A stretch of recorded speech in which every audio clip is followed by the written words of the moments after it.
بسم اللہ الرحمن الرحیم۔ میں نعیم الرحمن خان ابن محمد زاہد خان مرحوم، جسے جماعت اسلامی پاکستان کا امیر منتخب کیا گیا ہے،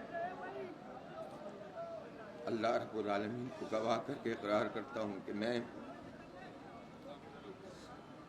اللہ اور اس کے رسول صلی اللہ علیہ وآلہ وسلم کی اطاعت و وفاداری کو ہر چیز پر مقدم رکھوں گا۔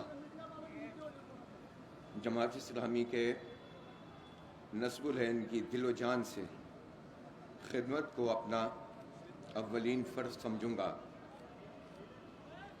اپنی ذات اور ذاتی فائدوں پر جماعت کے مفاد اور اس کے کاموں کی ذمہ داریوں کو ترجیح دوں گا۔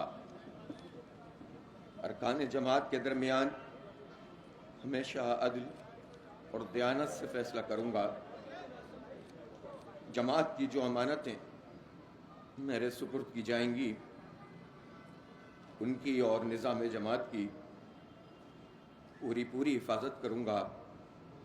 جماعت کے دستور کا پابند اور وفادار رہوں گا۔ اللہ تعالیٰ مجھے اس عہد کو وفا کرنے کی توفیق عطا فرما۔ آمین ثم آمین۔